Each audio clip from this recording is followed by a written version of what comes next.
Olá, meu nome é Ivan Barenboim, eu sou médico psiquiatra. E nesse vídeo aqui eu vou falar sobre o que está por trás, a ciência por trás do método Sinclair para o tratamento do alcoolismo. Primeiro eu vou fazer uma introdução, né? É importante que você saiba que esse pesquisador, Davi Sinclair, ele teve que utilizar diversas áreas do conhecimento para poder chegar ao método, tá?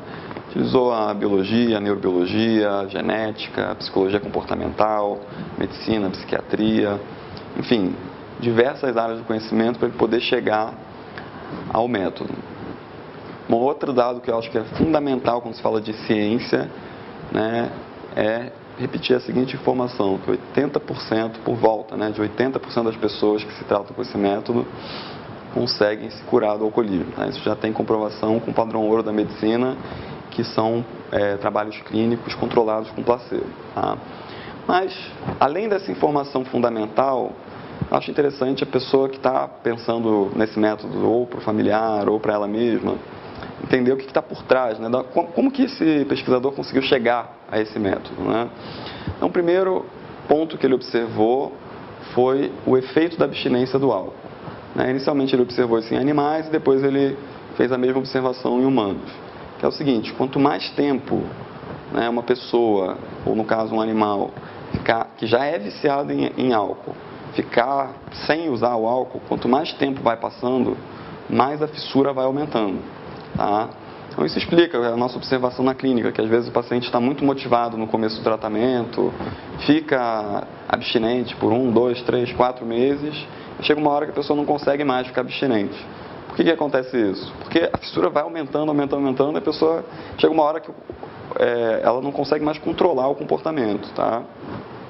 Então esse foi o primeiro ponto que ele observou. O segundo ponto que ele observou é que o alcoolismo ele é um transtorno comportamental aprendido. Ou seja, a pessoa não nasce com isso, ela nasce com uma vulnerabilidade, com uma tendência, mas ela vai se expondo ao álcool e devagar ela vai aprendendo de forma inconsciente o comportamento do alcoolismo. Tá, ok?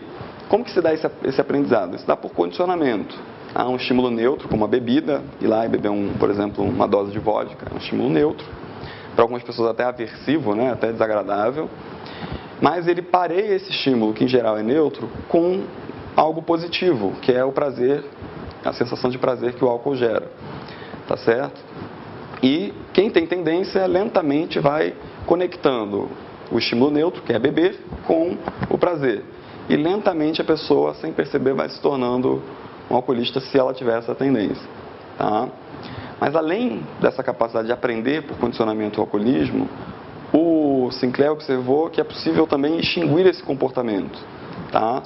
Basta você desparear, né? Ou seja, desconectar o estímulo neutro, que é a bebida, com o prazer, né, que ela gera no cérebro. Isso ele se baseou nos estudos do Ivan Pavlov, né, que é ganhador de prêmio Nobel em 1904.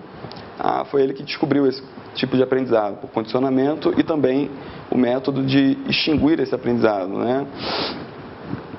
Por fim, ele também entendeu como que o álcool ele atua no cérebro, né? Como que o álcool gera essa recompensa no cérebro, esse prazer no cérebro. Basicamente, o álcool ele estimula a liberação de endorfinas, tá certo? No centro de prazer ou no centro de recompensa do cérebro. Tá? Essas endorfinas ou opioides, elas se ligam a receptores e dão aquela sensação de prazer. Ok? Então, juntando tudo que ele observou inicialmente com animais, né, o efeito de abstinência do álcool, o alcoolismo como um transtorno comportamental aprendido, a possibilidade de extinguir o comportamento, a ideia de que são as endorfinas que geram a recompensa, né, no cérebro, ele juntando tudo isso, ele teve a grande ideia. Né? A grande ideia foi usar a naltrexona antes de a princípio o animal e depois a pessoa ter o estímulo neutro, né, da bebida, e com isso desparear um estímulo neutro com um estímulo positivo. Por que ela despareia? Porque a naltrexona ela bloqueia os receptores de opioide no cérebro, no centro de prazer. Então ela impede que o cérebro entenda esse estímulo como algo muito positivo. Com isso, os circuitos neuronais que estão ligados com o comportamento de beber, eles acabam sendo enfraquecidos lentamente caso a pessoa já tenha desenvolvido o alcoolismo, e com isso a pessoa consegue se ver livre do problema, tá?